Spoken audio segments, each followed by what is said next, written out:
Welcome to Ancient Geeks, a podcast about two geeks of a certain age getting together, talking about our youthful geek selves when all the elements of what's now mainstream culture used to be on the fringes. We were geek before it was chic. I'm Tom Grant, and I still don't like the Avatar movies. I thought I could stretch that out to 3 episodes. Three episodes. I dubbed on the Avatar movies for 2 episodes recently. So okay, Why here's not my make that? It's a hat trick. It is. It's a trilogy. And I'm your co-host, Steven Taylor, and we've podcast things you wouldn't believe. All right. Before we get into the subject of today, which is Blade Runner, let's talk about what we've been doing that's geek-esque lately. So how about you? Yes, no, so I continue to delve into some of the more contemporary Fantastic Four comics. I started reading because I've caught up with all the new Fantastic Fours and Doom Rules the World, or whatever the thing is called. The Thing solo series. It's all enjoyable, but I don't have like anything profound to say about any of it right now. But it's been fun.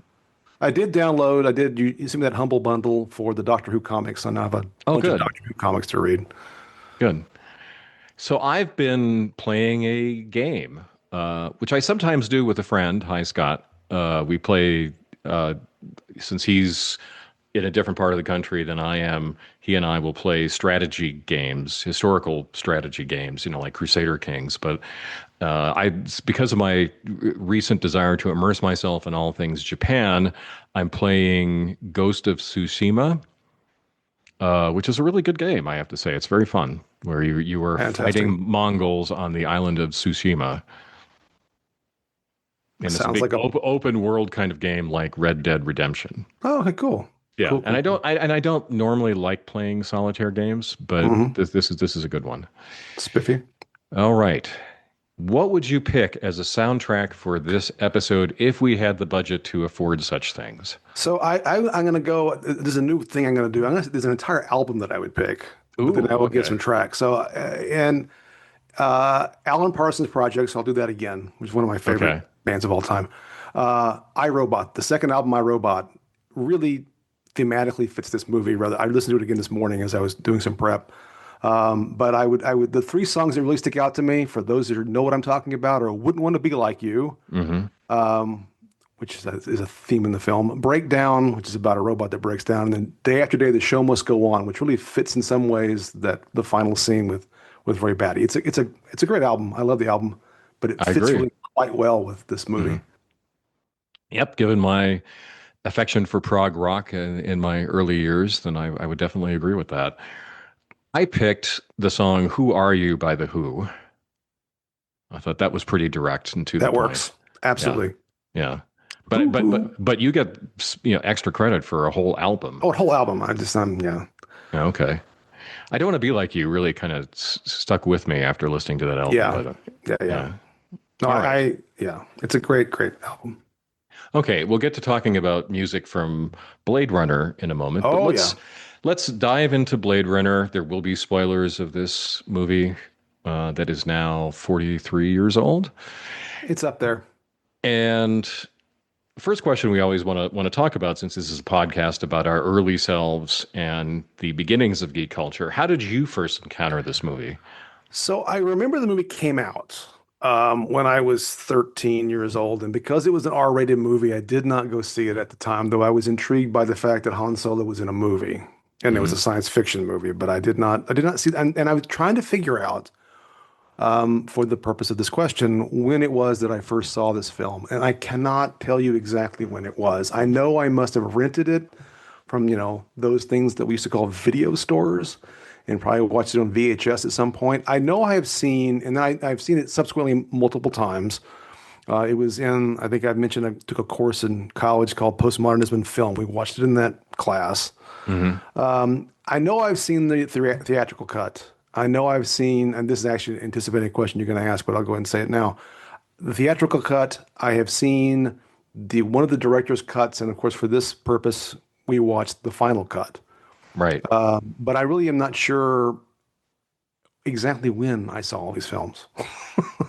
Just over time. It's one of these background movies. It's like sort of, but I couldn't tell you. I assume I was in high school when I saw it, but I cannot say for certain. How about yourself? So I saw it in the theater, and I too was excited, probably more than Harrison Ford about, first of all, the director of Alien Hmm. making another science fiction movie, and also a Philip K. Dick adaptation. Hmm. I think in order of excitement, those were the top Right. two reasons to really want to see this movie, and then Harrison Ford, who I wouldn't say was an A-list actor yet. So he was in No. insanely popular movies, but he wasn't necessarily an A-list actor. Well, from my little, my 13-year-old brain, I did not know who Philip K. Dick was at that point in my life. Hmm. So I didn't know this movie introduced me both to Philip K. Dick and to Ridley Scott. I did not know who these guys were because again, we talked about I didn't see Alien. I was even younger when Alien came out. And Harrison Ford to me was again, he was basically it was Han Solo, and I guess Indiana Jones had probably come out at this Yeah. point too as Oh well. yeah, it had. Yeah, that's right.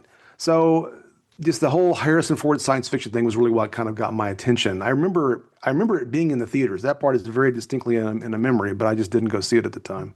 Right. It was the era when those sorts of movies, as popular as they were still considered to be a bit genre and Oh not yeah. not Oh, the 100%. respectable genre. And so a lot of actors who were in those movies didn't necessarily have big careers after. Right. Like Mark Uh, Hamill didn't really get a big film career you mean after the Corvette Star Wars Summer movie. didn't do it for you? I've watched that movie so many times now. I know. It's one of your favorites. I remember the movie being kind of a big deal. Yeah. But I also remember not going over very well at the time Hmm. critically, even as a Yeah. early teen. I remember this being the case.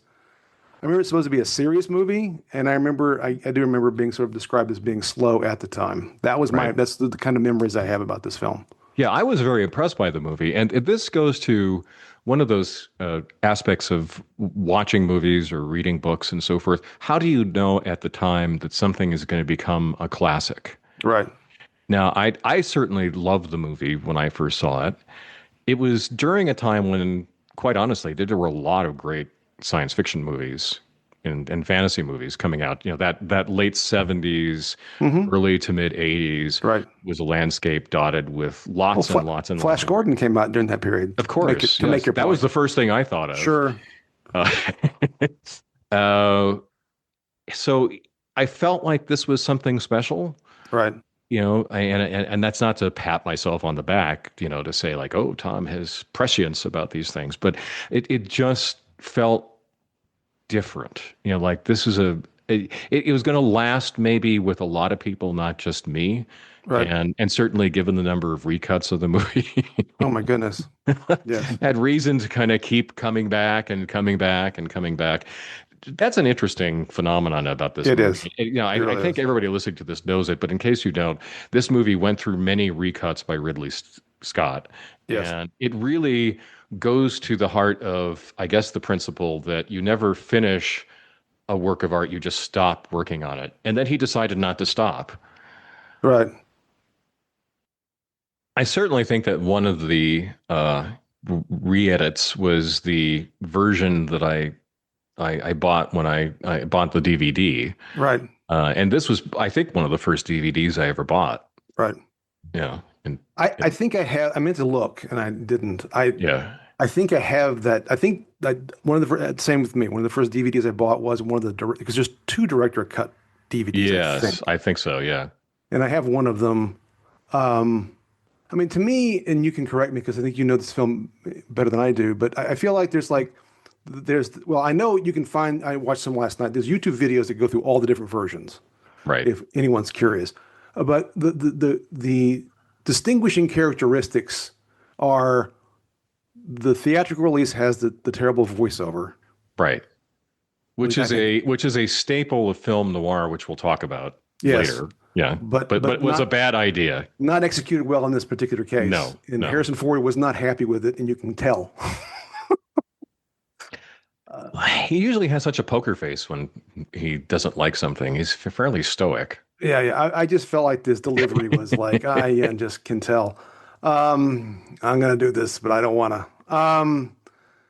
Then there's the issue of the unicorn dream, right? Because that's Yeah. not in the theatrical release, correct? No.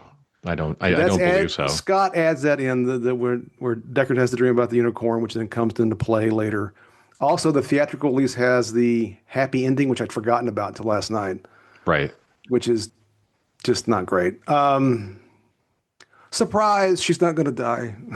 Right. And then there's the differences in how heavy the hinting is about Yeah. Deckard. And the replicant stuff, which is Yeah. linked to the Yeah. unicorn dream, which we'll talk Right. about later. But I mean, those are the main differences, right? I mean, then there's some, I guess they did some reshoots on Zora's death scene later for the final cut. Hmm. Yeah. But anyway, am I missing anything significant there?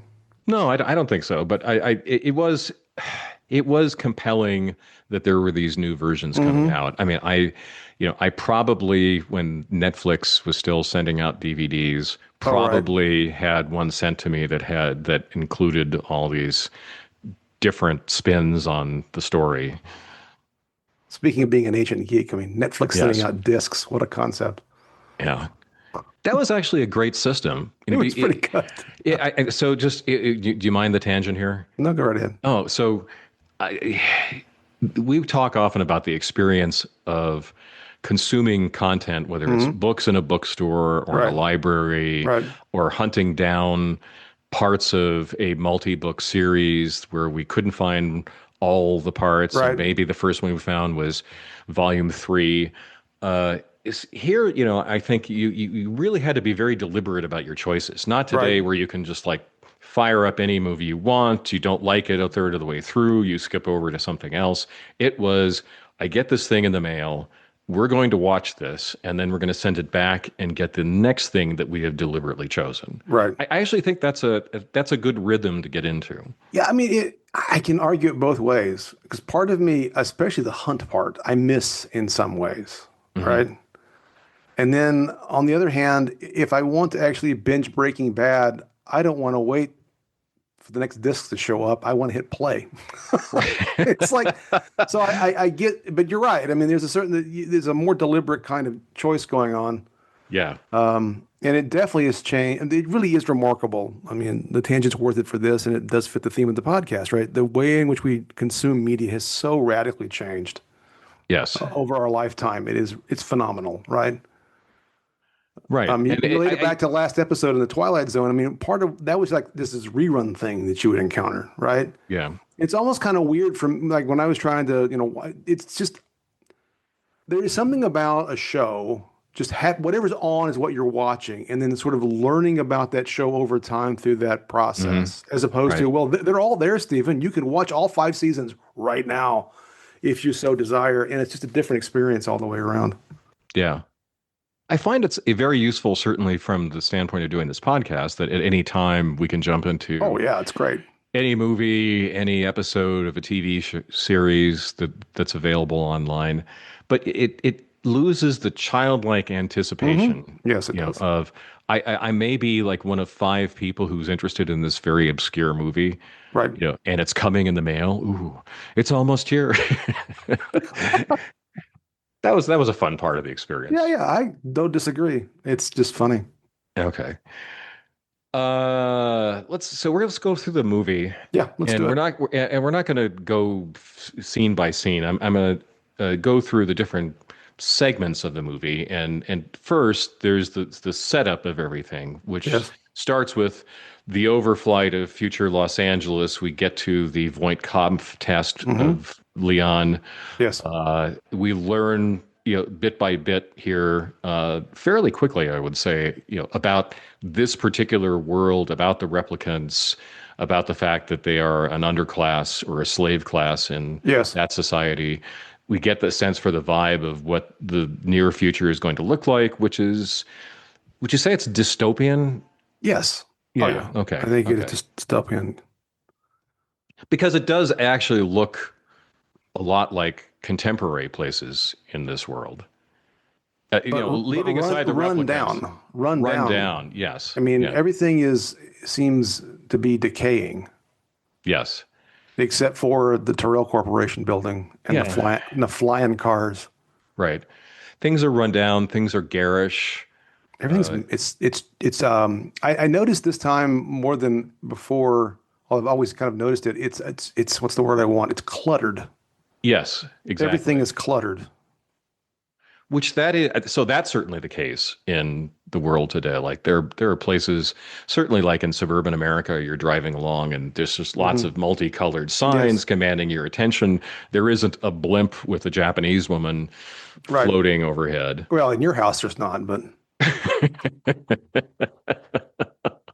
I'm yeah. surprised in Alabama that that's the Oh, case. the blimps are everywhere, man. The They're blimps. everywhere. But so okay, another aside. That was actually something in Southern California. I was Oh seeing the yeah. Goodyear blimp going We overhead. got to ride in the Goodyear blimp when I was in high school Oh, you or bastard. college, I'm so whatever it was. jealous. So yeah, we my dad knew somebody that worked because they had the company he worked for had an office in Carson, which is where they kept the thing. And somehow Yes. he got tickets, and we all my family. In fact, my two sisters got sick and couldn't go, so my then at that time girlfriend, now wife, got to go instead.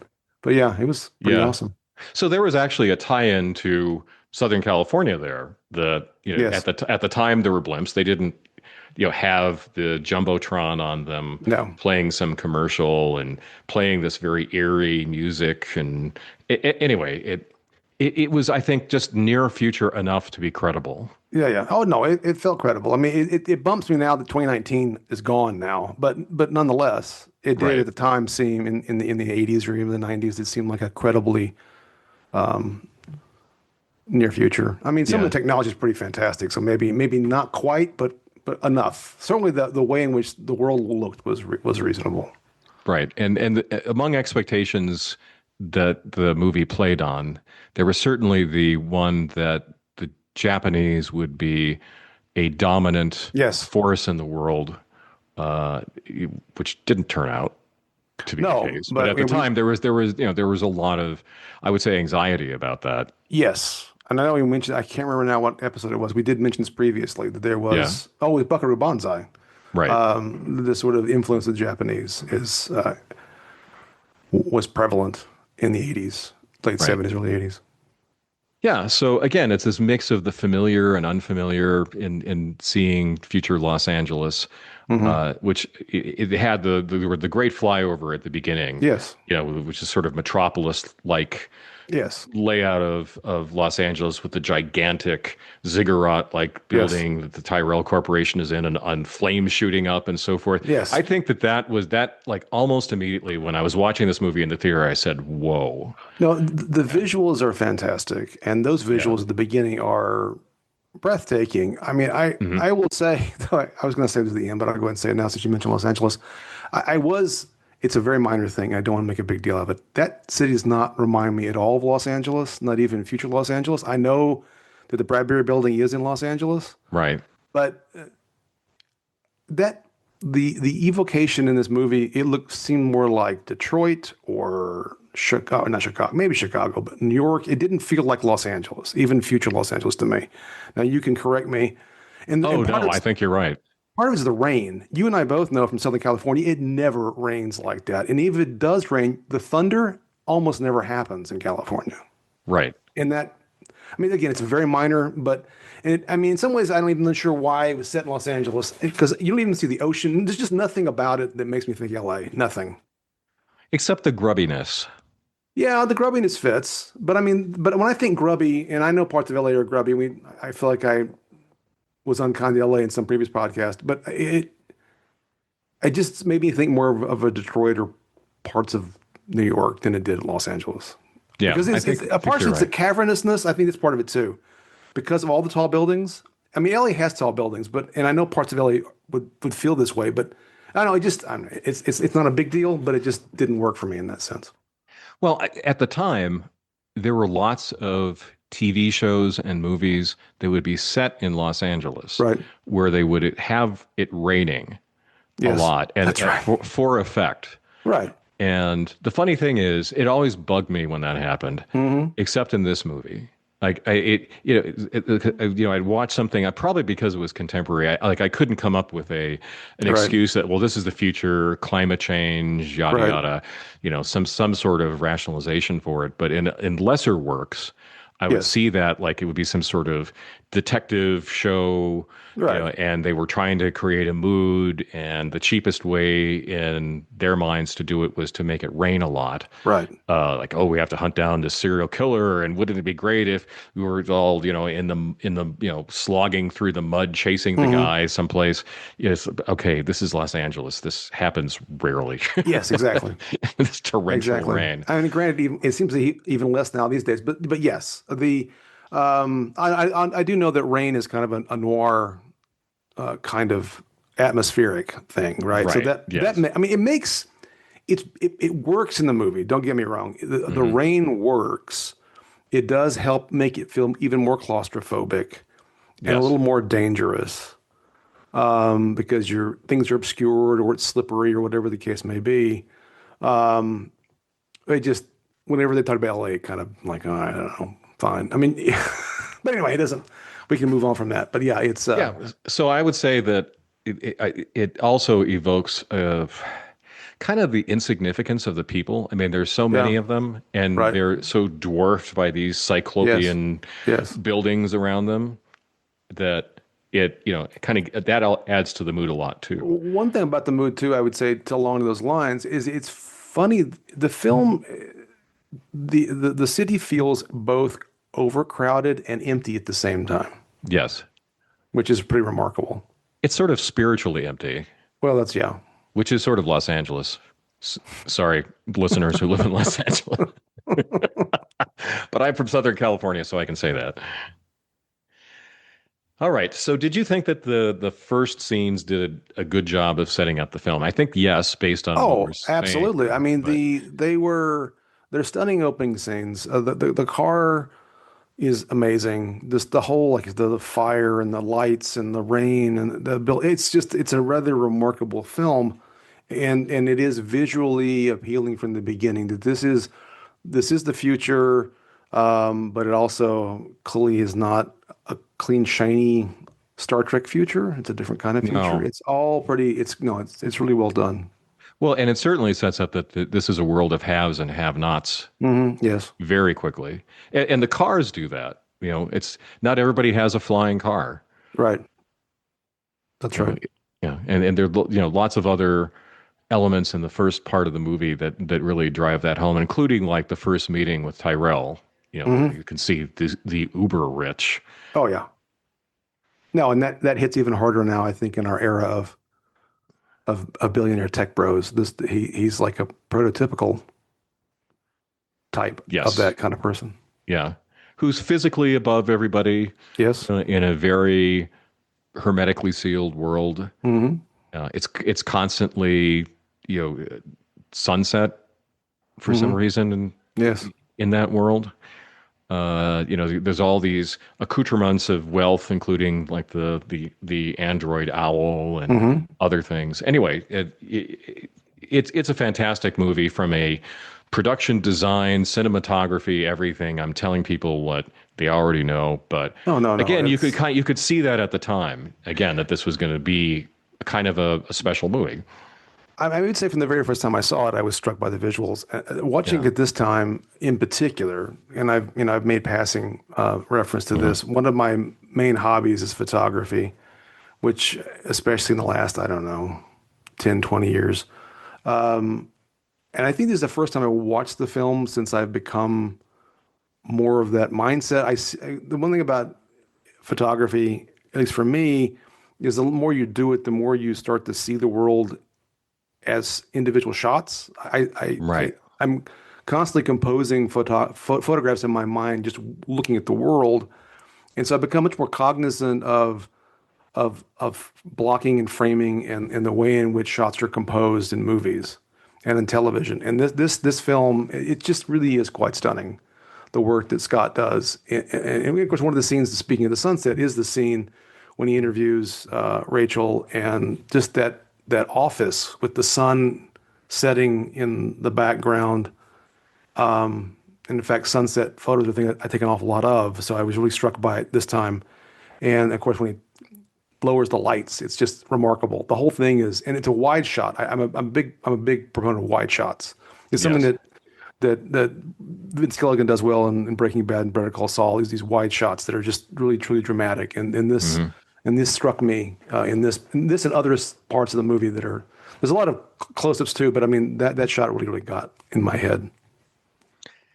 Yeah, and I just realized something about my younger self. So at the time, I grew up watching Star Trek or Hmm. watching B monster movies. Right, There was a lot of geek culture that wasn't the beneficiary of incredible cinematography, right, or really serious scripts. I mean, I think there were exceptions, certainly 2001 being one of the right. biggest. Yes, But it was not just that like the content held geek culture back in the cinema from being treated as high art. right. It was also just the way that the movies were made. Hmm. And again, I first encountered Ridley Scott when I saw The Duelists, his first Hmm. movie, which was as much of a high art kind of movie as you might imagine. It Right, was it was kind of based on a piece of serious literature. It was again shot very well. You could see his skill as a director on the screen, hmm. scene by scene. When he made Alien, then it was Yes, clear, oh my God, this guy's incredible. That wasn't a fluke that one time. right. He really is a great person at creating shots, about knowing how to compose something, when to go wide, when to zoom in, and so Hmm. forth. He's a real craftsman about these things. And then Blade Runner. And so by then, for somebody who was looking for signs that maybe a lot of geek culture might have been taken more seriously someday, Right, this was maybe one of those milestones in my own experience of that, to say, okay, well, if this movie can look this good, right. can be directed in such an incredible way, then maybe this is more than just the giant claw. Right, right, right, right.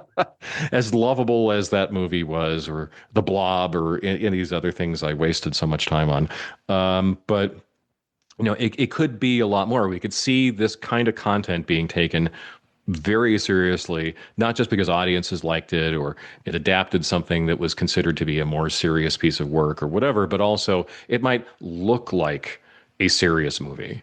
Right, Does right, that make right. No, sense? it does. I mean, I'm sort of thinking about, I think you're right. There is an evolution. Part of it's, I think, certain technical capacities grew, right? Mm-hmm. And then I think about Star Wars, and this movie has a lot of, like, a lot of miniatures in this movie. Mm-hmm. The whole set with the Tyrell Corporation is a miniature. Right. And it reminds me of the kind of stuff that they kind of pioneered for in Star Wars at ILM with Right. models. And then also, I think because Star Wars made such money, it opened up the doorway for more investment in these films. Mm-hmm. Because money's part of this, right? Being able to invest in these movies, Right. as opposed to the ones in the 50s, which are trying to do relatively cheaply. And of course, you can contrast it with TV too, especially in the 60s and 70s. They were just not going to invest the kind of money to make cinematic television, especially when you're watching them on those little boxes we used to watch TV on. Yeah.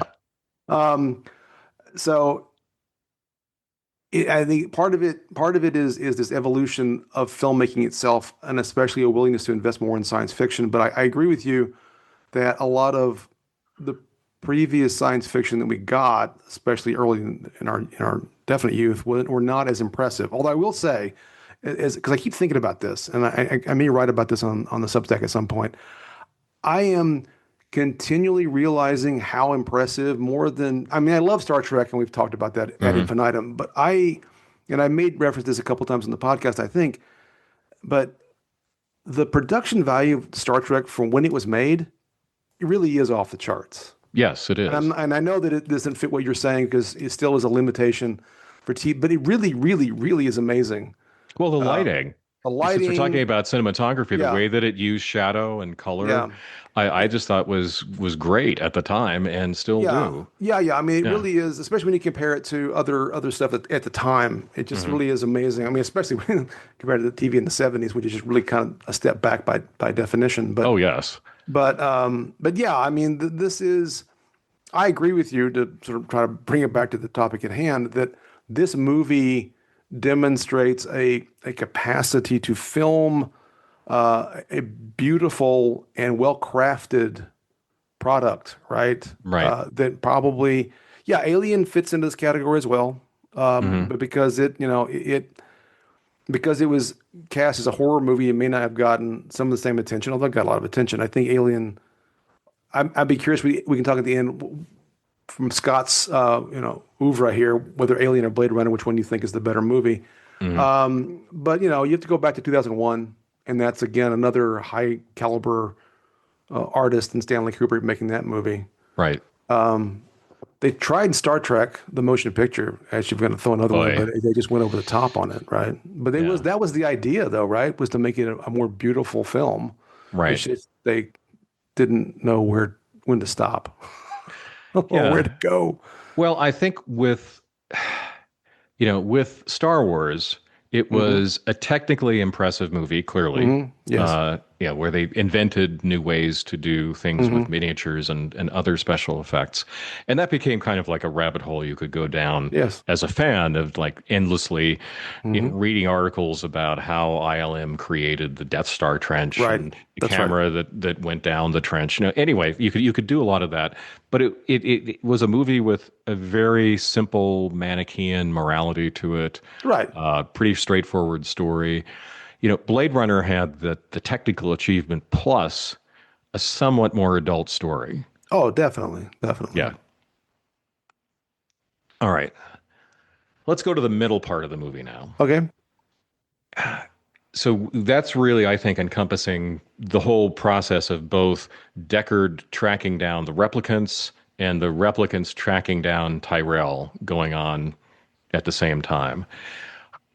Now, you said that like at the time you had heard like the movie drags in the middle. Right. Did you think on this on the rewatch or back when you saw it for the first time that the middle part dragged? So how about this? I understand the critique that the movie is a little on the slow side. Hmm. I will say that it's a movie that every time I've watched it, I've appreciated it a bit more. Yes, I same also here. think, and I'm trying to, again, part of it's trying to sort out my own um, biography with this movie. Um, I don't think I've seen the final cut prior to now. I don't think. Hmm. Um, I The also the think that, final we really mean at this time cut. yeah, we really, let's, yeah, exactly. Um, so I think that some of the narrative of the story that I didn't fully grasp the first time I saw it gets clearer with the movie, multiple viewings, Hmm. and also the maybe the re-editing. I mean, I don't like the first time I saw the movie. I think I missed the line about J.F. Sebastian, so I wasn't totally understanding what Pris was doing at first with Right. him. And if you miss that one statement, because there's one line of dialogue that makes the connection that if we need to get into the building, we need this dude.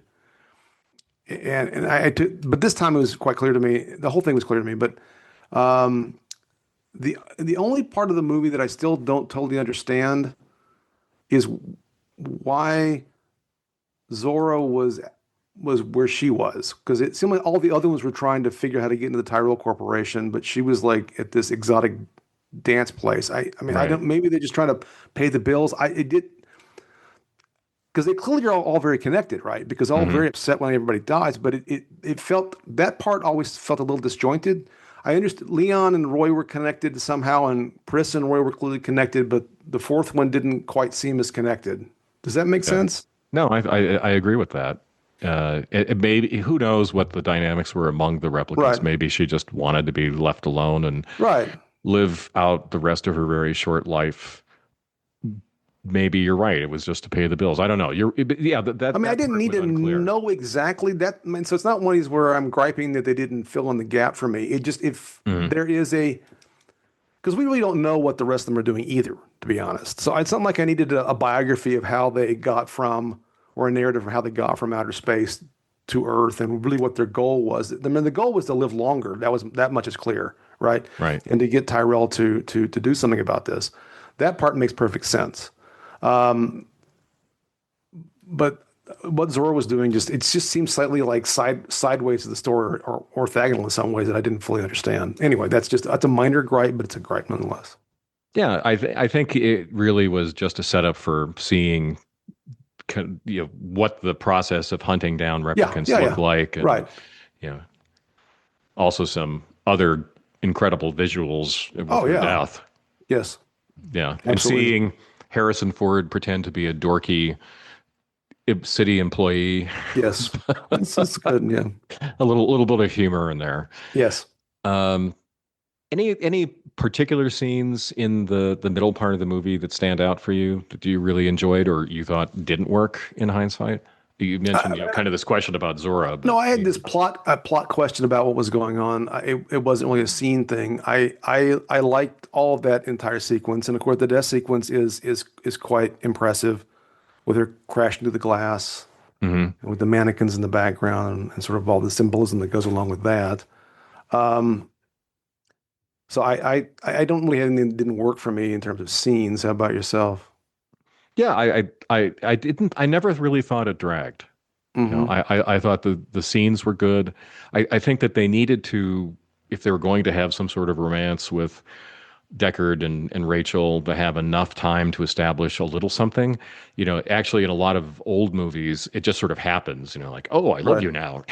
Okay, well I'm But glad you yeah, said that because it sparks. I do not like the scene where he basically forces himself on her. oh, that's terrible. And I was going to come Um, to that. Yeah, yeah, and then I thought they needed scenes to establish some sort of chemistry, some sort of relationship, but I thought that was my least favorite part of the movie. and I actually will say that I don't know they actually established the chemistry between those two characters. No, I don't. Yeah. So I don't know that and though that whole interaction, I'm not sure that I ever believed that they were in love. I wasn't sure whether it was supposed to be some illustration of her replicantness, Hmm. or whether it was he really was falling for her. That part, if there's a main part of the movie that doesn't work for me, it's that whole interaction does not work for me. Yeah. And that was, I think, very much like a lot of movies that just, Yeah. it's a particular genre or Hmm. style that they're trying to pull off, and there's a Yes. lot of attention that goes into it. As with, we'll talk more about film noir even more than we've already done it, but you know, they're trying to set up a mystery, they're trying to set a mood, Right. and then they're going to put in a love story because it's expected, Right. and it sometimes just didn't work. Did there need to be a love story in this movie? No, I don't think that it didn't. I would have been probably just as happy, and it might have made more sense to me that he just felt sorry for her Yeah. and that he owed her for saving his life, and that, there was a good reason just to get the hell out of Dodge at the end of the movie, regardless of whether there was any love involved. I mean, Right. I am glad they took that. The happy ending scene is ridiculous, and I'm glad they took it out. Yeah. My question always has been, watching this movie however many times, how uncomfortable was I feeling about the way that the replicants who had exploited JF Sebastian? Hmm. And I don't have a good answer to that, Right. but it always made me a bit uncomfortable. Oh, definitely. No, there is. I think it speaks to a broader question because on one hand, we're supposed to feel some compassion for the replicants. After all, they Hmm. are they are created to be slaves, and if they get out of line, they're supposed to be summarily executed. So this is bad. Yeah. By the same token, right? Um, we know that Roy, in particular, because he confesses it to Tyrell, that he's done some, I forget the phrase exactly, questionable things. There was another phrase Yes. I think he uses. Um, and we know they've done some bad things to escape. Now, on the one hand, you can be sympathetic to slaves doing violence to escape. Hmm. But by the same token, it is unclear as to quite how moral they are. And it makes it Right. there's some ambiguity. And I don't know if the movie is at least in part doing that because, we're trying to justify the fact that they're being hunted by the Hmm. hero, right? That but because they're not entirely sympathetic, right? Right. And the way, yeah, and the exploitation of Sebastian falls in this category. Yeah. They kind of toy with him in his apartment. They clearly Roy terrorizes him just by being there. Although they do become a little chummier in that one scene with the eggs until Pris throws the hot eggs at him. That's kind of Hmm. felt a bit Right. bullying. But they didn't have to kill him, but they did, right? Yeah. Because Yeah. he was sympathetic to their plight, I thought. But Yeah, and I'm glad that the movie gave us something to wrestle with mhm, because, very often the trap that people fall into is because someone is oppressed, we're supposed to then maybe feel that they're sympathetic, good, noble in their right, suffering, and the replicants are not. Right? no, Yeah, they may be emotional children, and there are lots of hints of that. That they're incredibly immature, uh, but they do some pretty awful things. yes. Yeah, the murder of Tyrell is pretty gruesome. Oh, it's very gruesome. Yeah, when I was teaching a class on film noir and I included this as the last movie, I actually did a content warning. I just said, okay, at this point in the movie, there's going to be something pretty grisly that happens. Hmm. Just beware. We've seen lots of older movies where violence is Where not no one has nearly their as skull graphic. crushed and Yes. eyes gouged out. Violence is a little gentler, if that's Yes, the right word to use for any kind of violence. But anyway, it is very graphic and again called into question how we should feel about the yes, replicants. yeah. Well, they're the antagonist. It's not just. I mean, the whole thing is morally gray to begin with, right? Whether Right. this is, you shouldn't be making a slave race. That's clearly. I mean, Hmm. maybe Tyrell is the ultimate bad guy in this movie, but still, Right. but nobody's like exactly. Maybe Sebastian's as closest to a pure innocent in this movie. Yes. Deckard's not innocent. His boss isn't innocent. No. Commander Adama's not necessarily innocent. Yeah. I don't know, but Gaff, whatever his name is. Gaff. Gaff, yes. But it does beg the question: what would you do to get more life? Yeah. Oh, yeah. Yeah. To Oh, sure. turn replicant into replican. You can tell I've Oh, been waiting to say yeah. that. That should have been the tagline on the film. Yeah. And then we get to the denouement. Yeah, Yes. so Roy kills Tyrell. There's the final hunt through the Bradbury building Hmm. where J.F. Sebastian lives. By the way, J.F. Sebastian's apartment is great. Yes. Oh, yeah. It's amazing. Yeah. And then Deckard's fight with Roy at the very It's end. yeah, which is Yeah. amazing as well.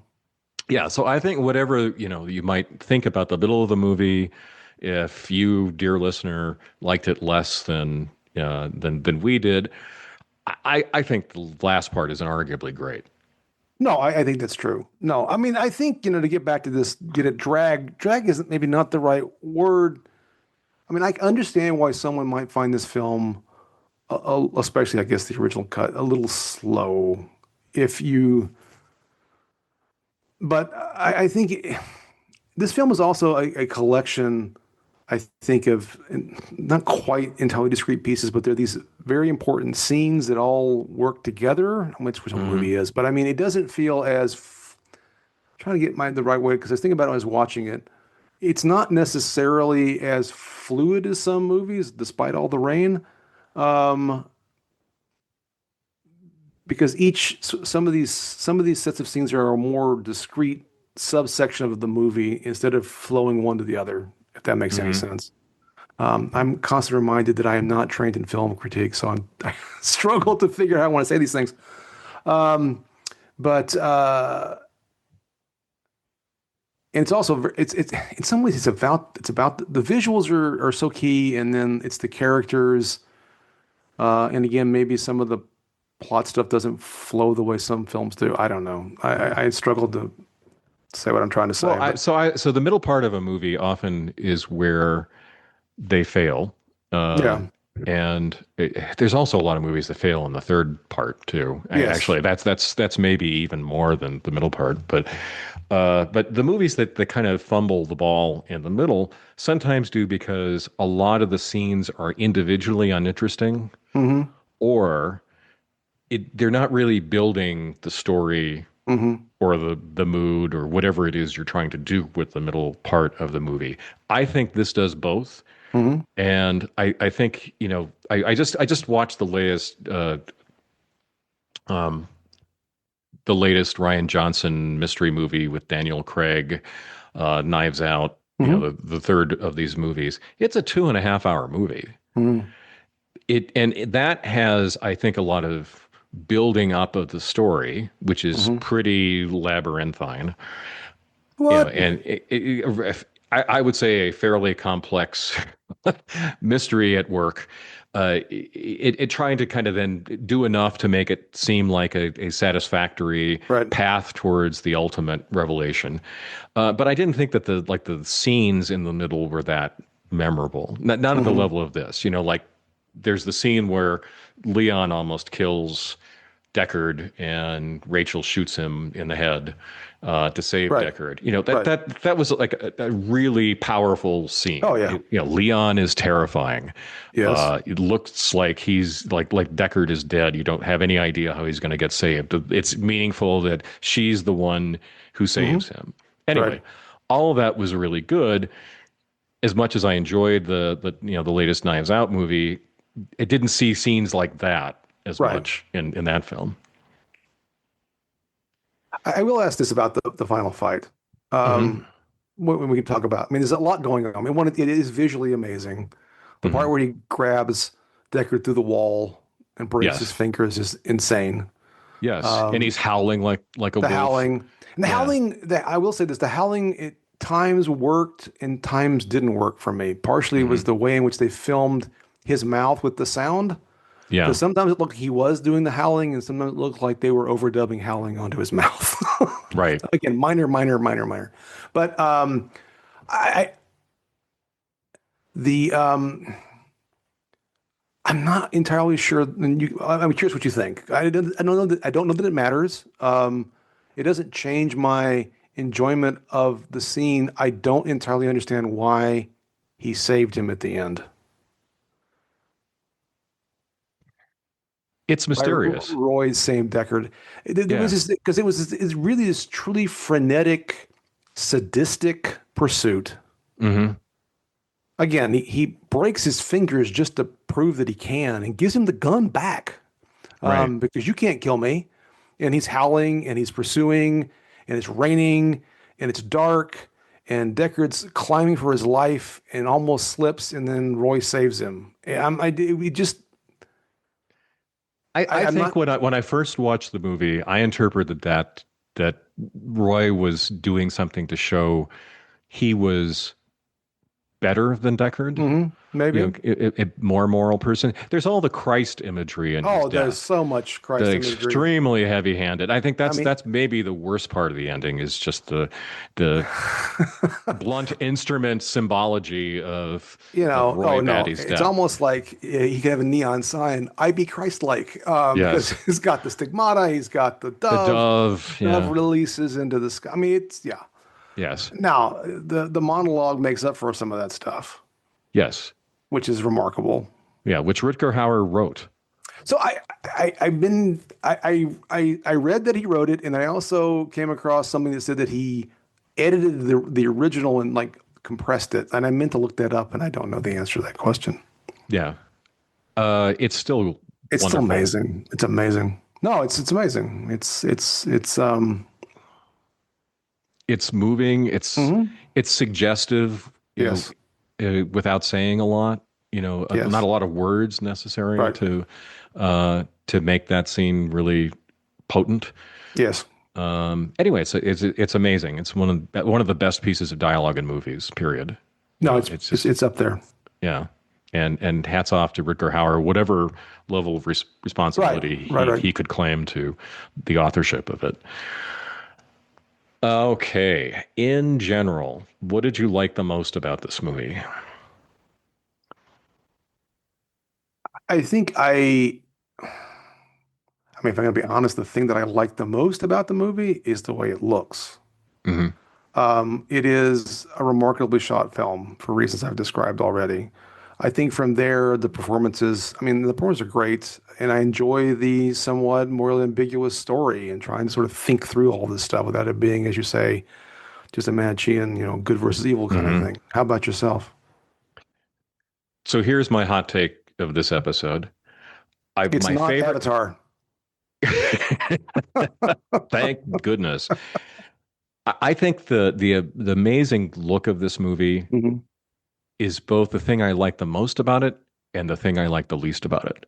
Okay. So the thing I like the most about it is everything that we've talked about so far Hmm. and how it's rooted in the story. All right. Yeah, right. It's not just there because it's pretty. It's Hmm. there because they were telling a story about a future in which people or pseudo people Hmm. are exploited. Hmm. Uh, just how like this indifferent power structure that existed Right. in future Los Angeles ground people down. Hmm. How people are effectively accomplices in their own exploitation. Hmm. Anyway, you needed to have, I think, that sort of level of production in order Hmm. to really drive that home as powerfully as Ridley Scott did with this movie. The thing I don't like about it is the precedent it set.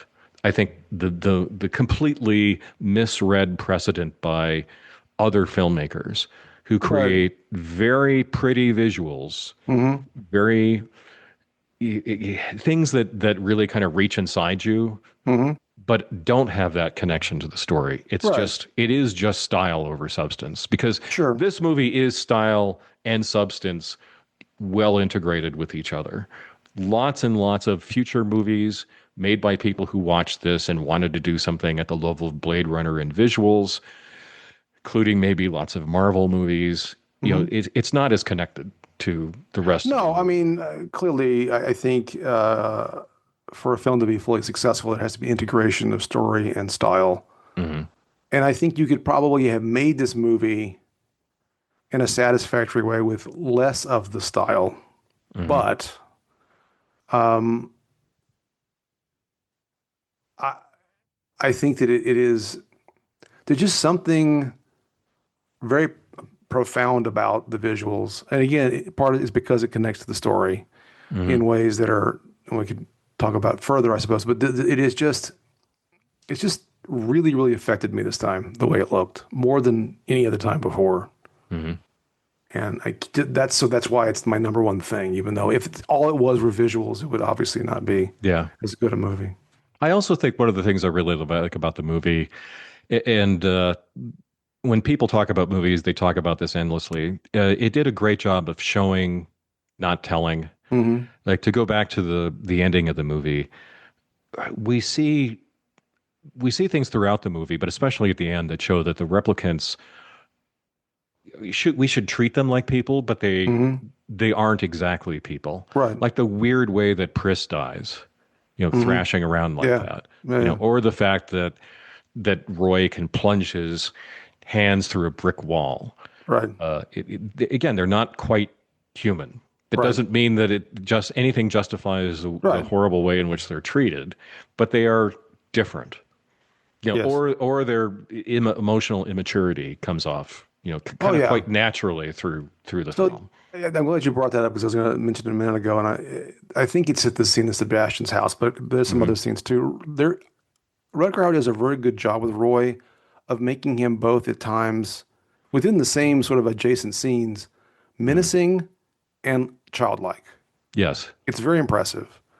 And there is this duality in these things, excuse me, the replicants, these individuals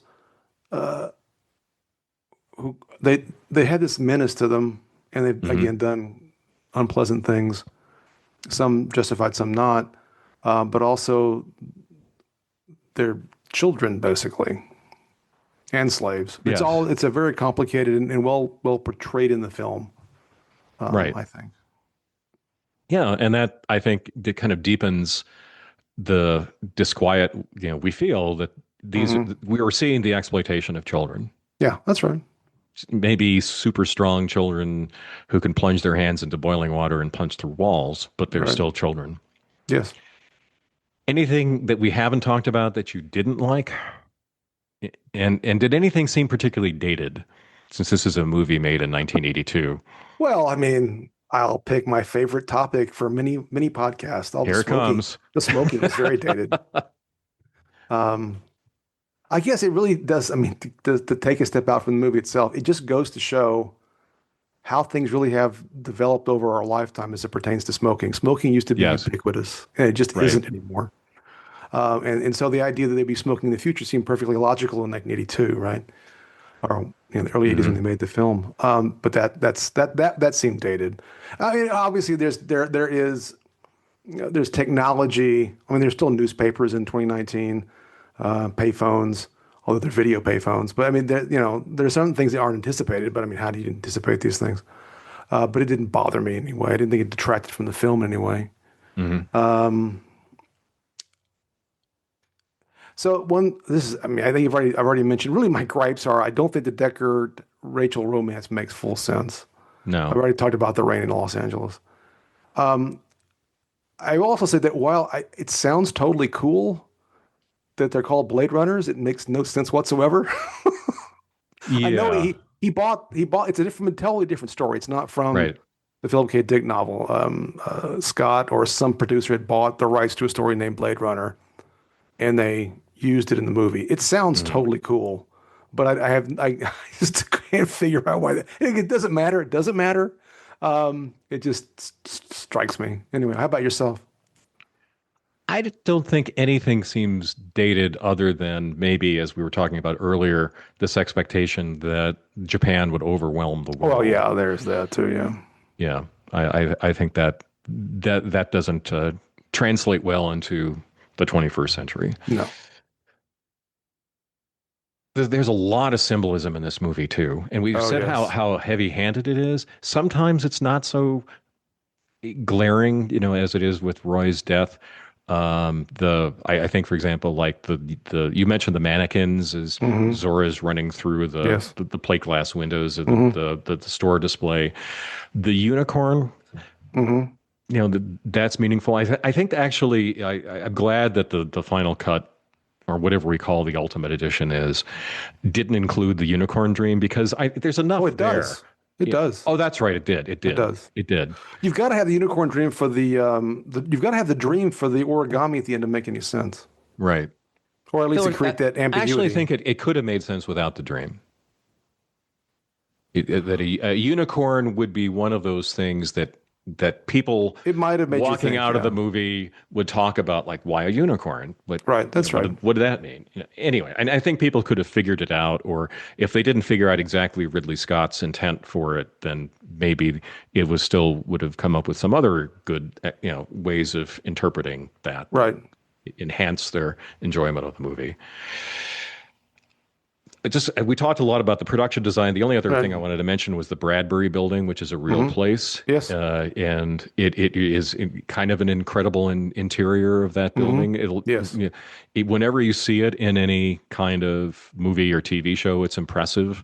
There's almost nothing like it in Los Angeles, certainly. Right. Right. Right. And it is the setting for one of the best episodes of The Outer Limits, Demon with a Glass Hand. The script was Oh, written by okay. Harlan Ellison, Yes. and it all takes place within the confines of the Bradbury Building. Mm, cool.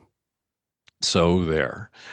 All right. A couple of things I wanted to talk about. A little bit more about Blade Runner as film noir. It Hmm. is the most obvious intent of the director here to make it into a film noir. Oh, yes. The look of the movie, with, for example, a lot of the chiaroscuro lighting Hmm. in various scenes, the smoking, Yes.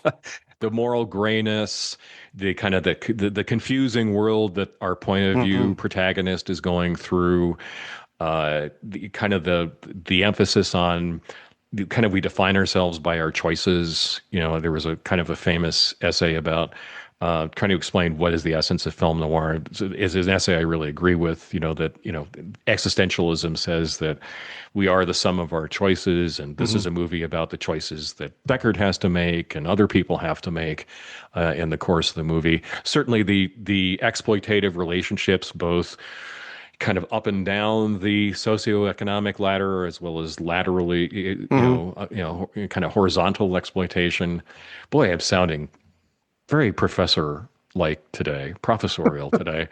The retro 40s style of everything. The fact that the script was written with Robert Mitchum in mind, who was in Yeah, some right. famous films noir. It's definitely a film noir, and I think that's important because not in some sort of like you get to tag some film references here and there in the course of watching the movie and say, oh, I recognize that, But I also think it shows both how fungible science fiction is, Hmm. that it can easily blend into other genres, as we've seen, like with Alien, with horror and Right. and other genres, and also noir for people who like film noir. There's a lot of different spins on film noir. Is film noir is science fiction, film noir is western, so forth. I also think one of my great theories about what's not great, it's just one of my hobby horses I ride. It, it People make better movies when they watch more other movies and they Hmm. read more books. Hmm. It expands your vocabulary. It really just, I think, makes you a better creator. And the fact that you can borrow from other styles or genres or whatever you want to call film noir made this a better movie than it would have been if this were made by somebody who just knew science fiction. You gotta do your research, man. Yeah.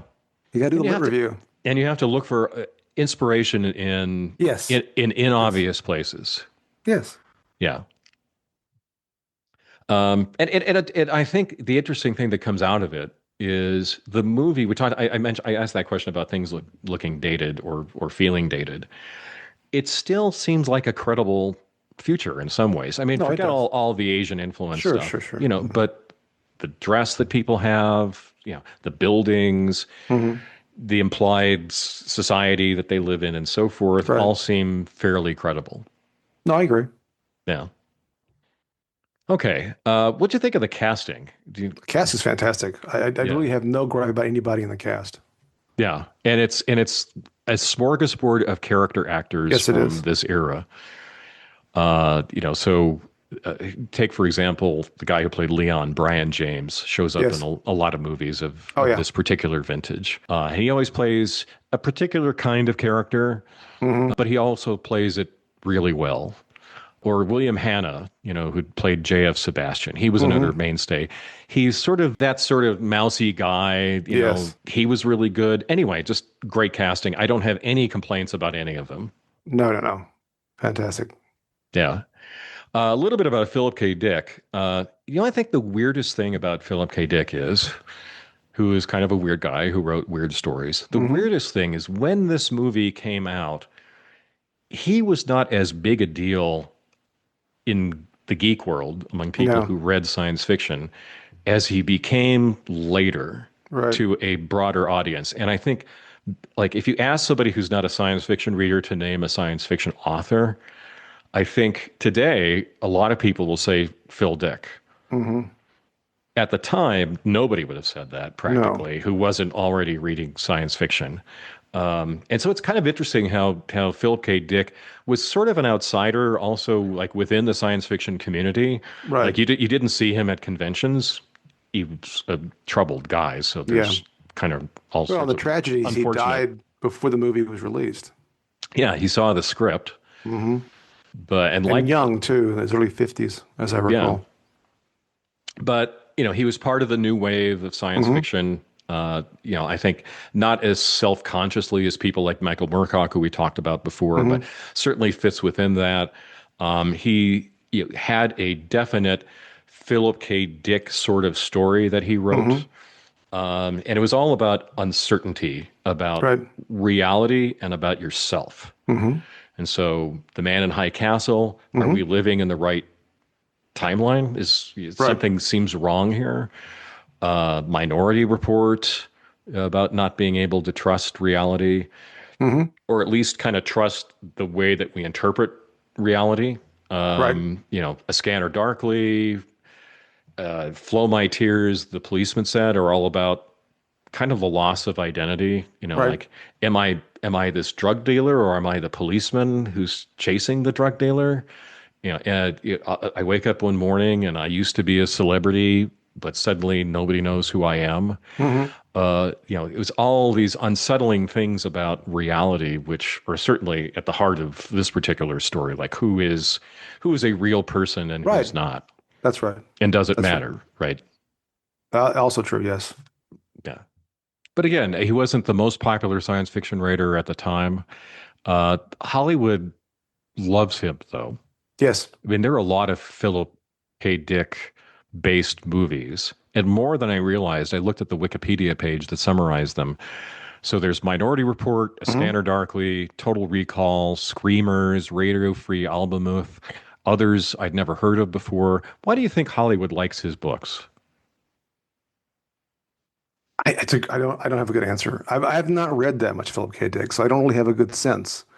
Um, Part of it, I think, maybe once something becomes successful, the floodgates open up, and they like try to plumb that well some more. I guess I don't know. What do you think? You've read these books more than I have. I think I've read "Do Androids Dream of Electric Sheep"? I read "The Man in the High Castle." I Hmm. don't know if I've read anything else, to be honest. Yeah, I've read a lot of his books. I don't have a good answer for it. I mean, things become popular among particular circles of people, and Hmm. they say read this book, and anyway, it catches fire within them, within their circle. I think these are more personal dramas, maybe Hmm. than a lot of science fiction. So that's about the best answer I can come up Well, with. it's my impression, and you can correct me. And I was really struggling to remember.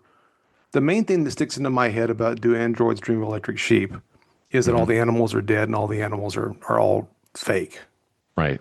I don't really remember that much more of the story. I seem to recall that it being several sort of layers away from the movie in terms of the actual story itself. Yes. And I feel like that was also true about the Man in the High Castle as it pertained to the I forget what streaming service made the TV series. Hmm. I don't know about Total Recall. I've seen Total Recall.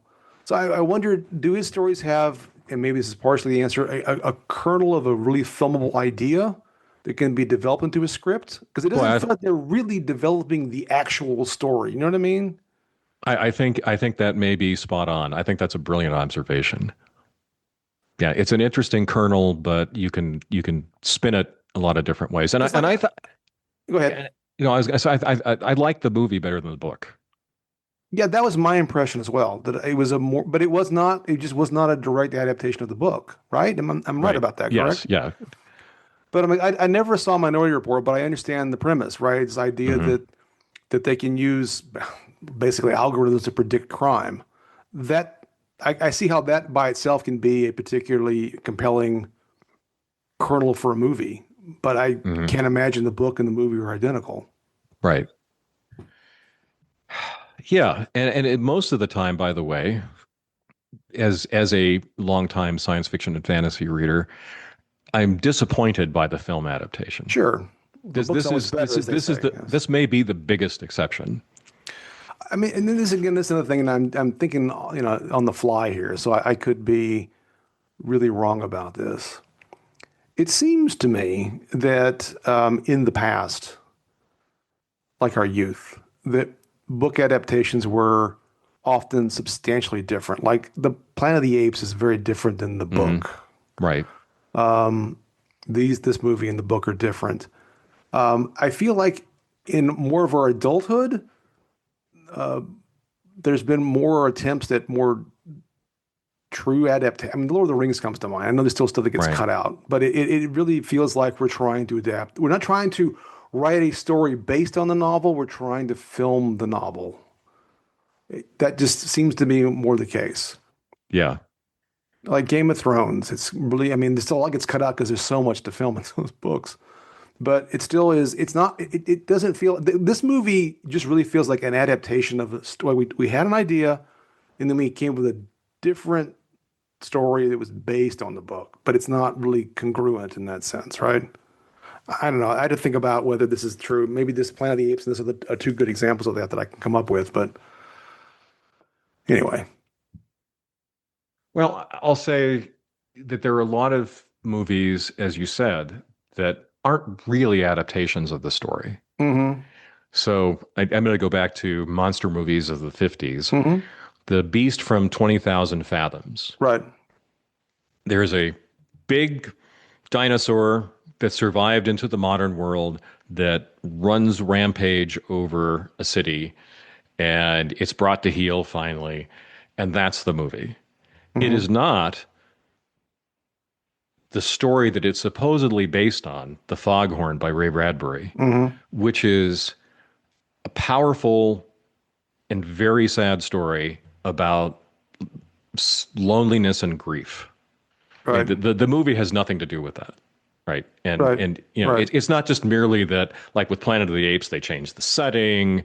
You could say that tonally it was different in some ways, Hmm. or you know, other things were different. It's completely disconnected Right. from the Right. source material, and there's a lot of that in Yeah. I think that's what I'm film getting at. Yeah. adaptation. Yeah, Yeah. yeah. So this really was about exactly the thing that Dick was trying to describe in the book, but done way better, I Right. think, Right. than I the think, book yeah. itself. All right, a few final questions. Does it matter to you if Deckard is a replicant? So, I mean, in some ways, no. Um, I don't know that I don't need to know. How about that? I don't need to know the answer. Um, Part of me prefers that he's not, but then I think that again, well, Scott says he is, but authors lie and all that jazz. If my high school literature teachers to be believed. Um, but I mean, the dream and the unicorn kind of makes it like something's going on there. Hmm. I will also point out something I meant to mention earlier, which I mean, I know I noticed before, but I really noticed this time, the eyes in this Yes. movie. Eyes are one. The eyes are hugely important. It's not just the backlit eyes, the sort of red eye thing that they do Hmm. with the replicants, right? And you get it with Rachel, you get it with the owl, you get it with the other replicants, and there is a one scene where you get it with Deckard too. Yeah. And there's supposed to be this visual cue that these are the replicants. So I mean, I think the movie is telling us he is one. I don't, and part of me doesn't like that because I think there's this struggle about humanity and this construct, especially in the scene with Roy. But by the same token, the ambiguity of who's who and what does it really mean, I think, is kind of an important theme of the film too. So I don't know. What are your thoughts about it? Certainly, Ridley Scott in the different edits of the movie worried about the kind of the hints that he put into Hmm. it. Right. And so in that sense, I guess he thought it was important. I personally don't care. I'm Hmm. happy with the ambiguity. Sure. And you're right. I mean, there are hints. There, the pictures that Deckard has, which are very replicant like. You know, Hmm. these seem too old Right. to be relatives of his or friends of his or whoever these people Right. are in these pictures. So it may be just part of the implanted memories that he has. I think that was a big hint Sure. in the movie. But does it, if he's a human, does it make it any better or worse than if he's a replicant for what he's doing? I don't. I don't know. I don't feel strongly either way. Hmm. Yeah. Yeah. I don't have the reaction of, oh my God, here's a replicant who's chasing other replicants. No, And no. he's deluded about it. And maybe he has an epiphany at some point in the movie that's very subtly handled. But I don't know. It doesn't change for me the message of the movie or my enjoyment of it. No. Though there are people who will obsess about it quite a lot. Sure. I mean, I do think the fact that between what Gaff says to him at the end and then the unicorn origami Hmm. does kind of further suggest that yes, you should get the hell out of here. Yes. And that, and maybe you have every right to make a total break with this past life that you've been living. but yeah, I don't know that it matters in some existential sense or some way that influences my enjoyment of the film. Right. What did you think about this movie as science fiction? So I'm going to ask, what do you mean by asking that question? Well, maybe I'm going to be ambiguous about it, Stephen, because I could live with ambiguity. That's right. Um, I think, well, I it's think science so. fiction.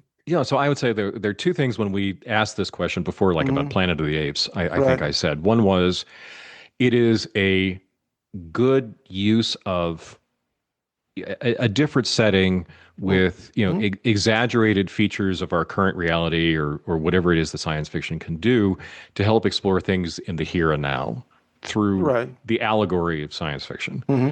or it's playing out particular ideas about not just about technology.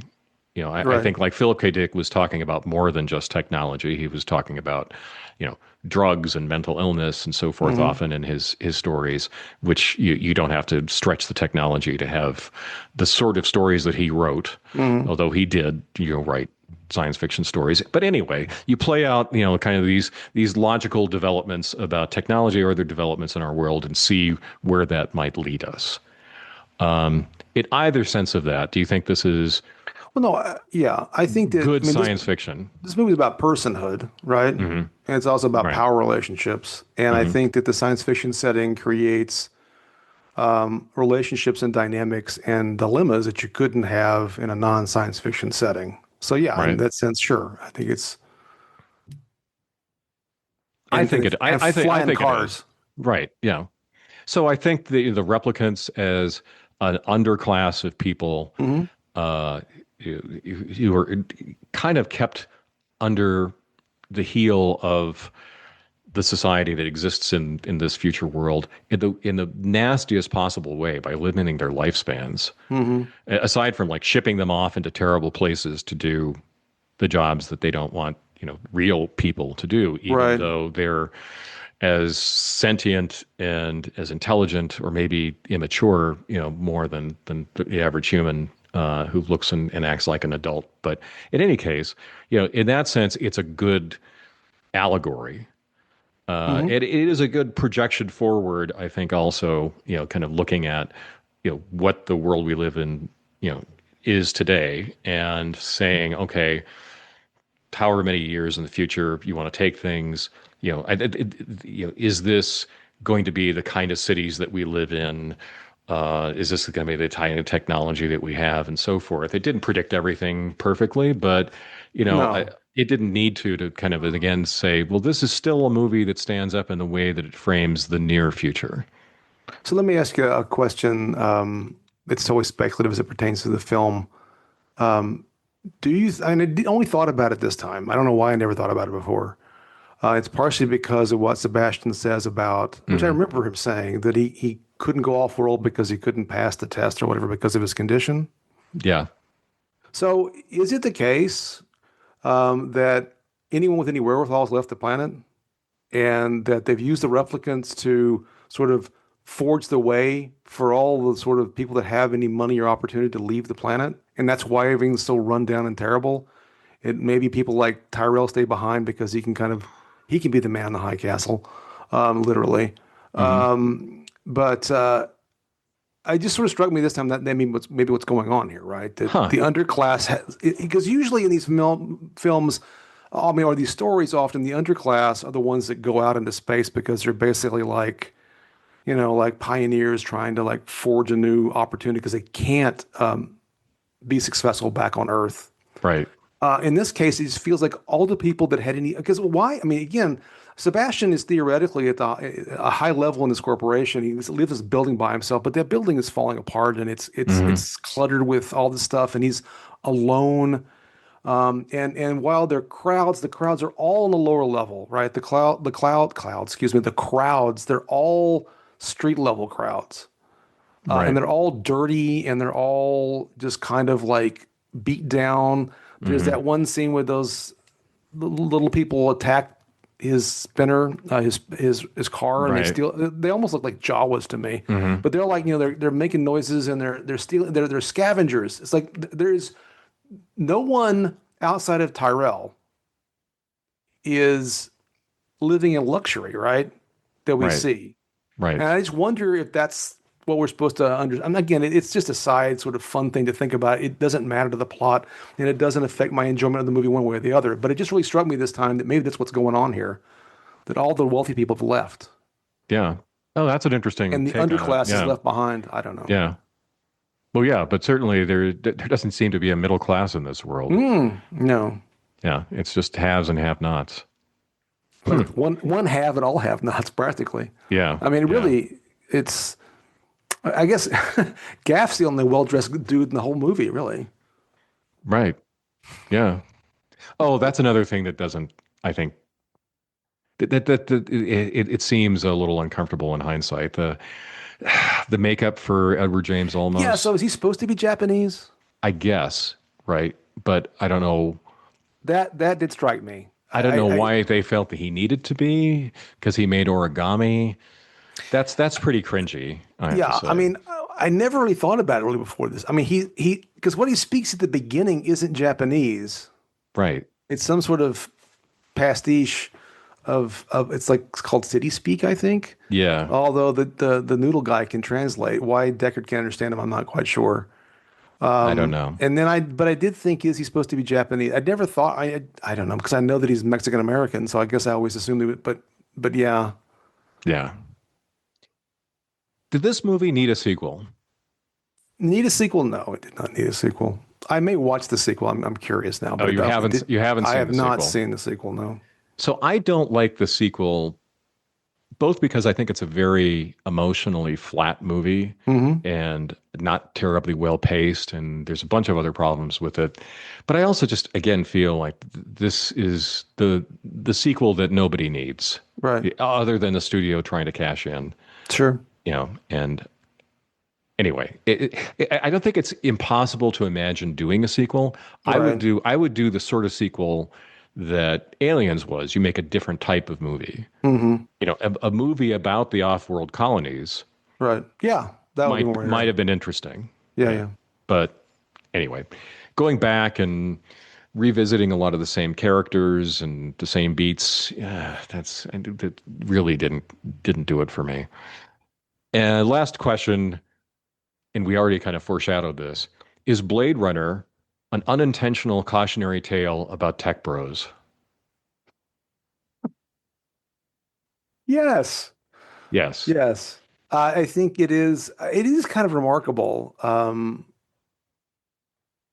because it kind of came up with Alien and Aliens, but this megalomaniacal pursuit of wealth and power Yeah. based on technology, maybe even Yes. exploring technology in a way that's not ultimately wise, um, resonates in 2025.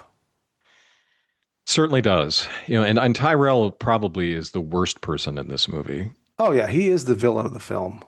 Definitely. I mean, he just has an amoral detachment about creating thinking creatures that are Yes, just there to die young and have terrible lives for yes, the short time that they're on this world or in the that's right. off world. That's Yeah. right. Yeah, yeah. And all is, his enrichment. Yes. All right. But so before we close, you wanted to ask the question. Yeah, so we have these two movies, Alien and Blade Runner. These are two major Ridley Scott films that we've now reviewed on the podcast. Which one do you think is the better film? So it's a hair's breadth of difference. It's really hard to pick between the two. Hmm. I would say one element for me about why I like Alien better is that Ridley Scott had not established himself as much Hmm. in Hollywood, and he had to fight to make the movie that you saw. Hmm. And I think he had maybe a little bit more juice to be able to make the movie he wanted with Blade Runner. Hmm. So I think as an accomplishment, Alien is a better movie. What do you think? So so Alien is a movie that I watched specifically for this podcast, and I had seen Blade Runner before, and I've come away from Alien. Uh, I was very impressed with the movie. I may have had whatever quibbles I had when we talked about it, but I think as a movie, Alien is a better movie. I think it does not show the seams of the scenes the way Blade Runner does to some degree. I was talking earlier about the middle part and why I don't know that dragging is not the right word. I don't think that it's slow, but I think that Blade Runner, and maybe part of it's because of the various cuts of the movie, make one more conscious of this fact. But there are these discrete puzzle pieces, these scenes, and I just think that there is some ways in which those scenes don't fit together quite as seamlessly as Alien just doesn't feel like there's. I can't see the seams in Alien. I think I can kind of see the seams on Hmm. Blade Runner, even though again visually Blade Runner is more impressive to me. But as a film, and also sort of understanding some of the characters and the way that they behave, even if they make some dumb mistakes, as I griped about Hmm. or railed about, following procedure in Alien. No smoking. No smoking in space. Don't smoke in space. But I think Alien is a superior film.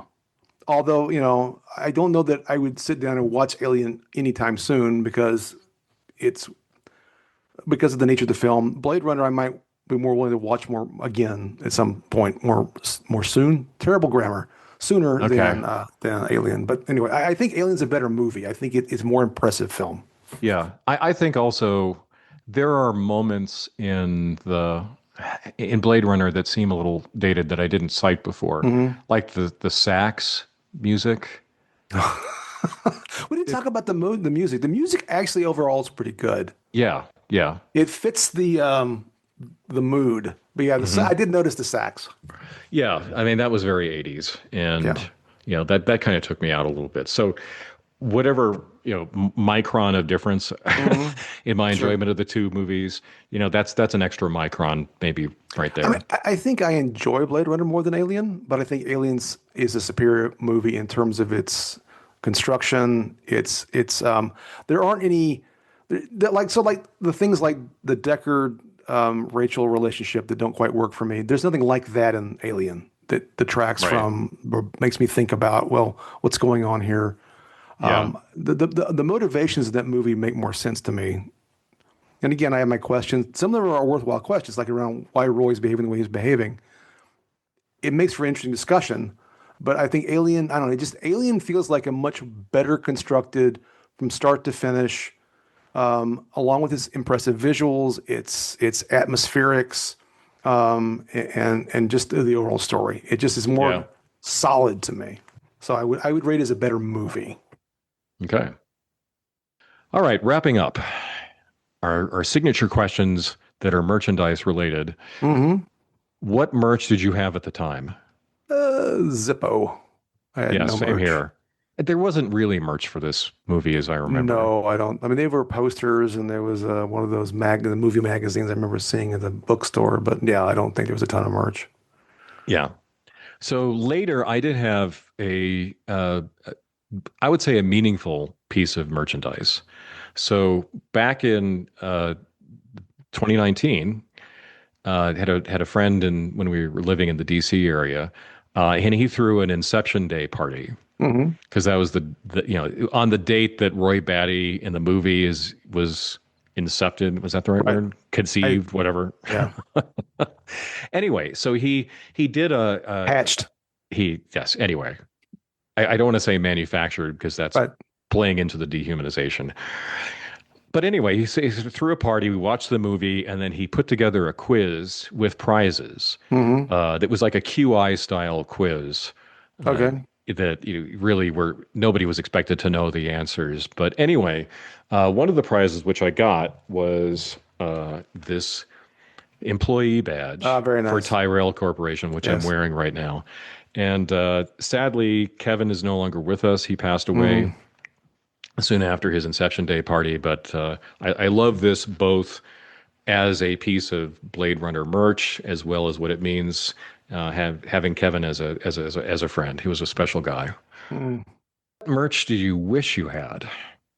Well, I mean, now the things I think if I could pick something, I would like maybe like a Matchbox style flying police car, the spinner. Those cars are cool. Yes, it would have to fly though. Well, yeah, that'd be even better. Since I always look for the opportunity for something to fly if it's a piece of merch. That's right. So I picked Deckard's jacket, which I That think jacket's looks pretty pretty cool. cool. Also Yeah. very noir. Yes. The other thing I thought of less seriously was, wouldn't it have been fun before we were retired if we had a Voight-Kampff machine for job interviews that we were conducting? Good Lord. Yes. Stare into this machine and I'll read some script about a turtle. I've already been told, I was told by one of my associate deans that apparently I intimidated a lot of the applicants. So yeah, it would be even worse if I had this device on my desk. Yes. And if anybody got the joke, that would be a plus during the hiring process. Absolutely. Speaking of the jacket, though, I did read that at one point Ridley Scott wanted Harrison Ford to wear a hat, but he did not because of Indiana Jones didn't want to become the hat guy, and that's why he Yeah. doesn't wear a hat. Oh, interesting. Okay. Yeah, he and Ridley Scott did not get along No, in this no, movie.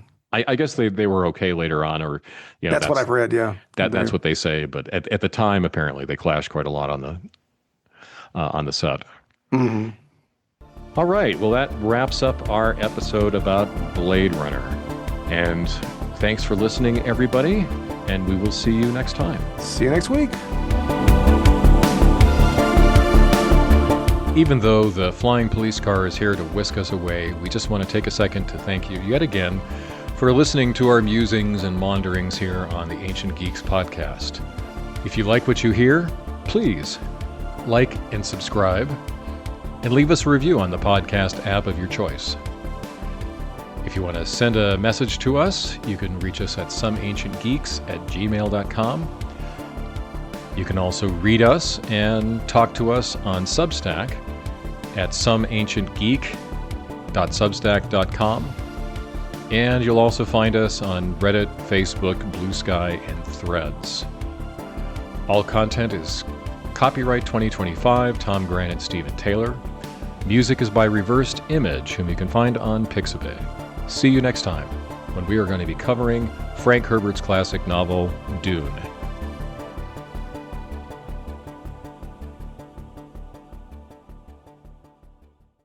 Have you felt yourself to be exploited in any way? How do you mean exploited?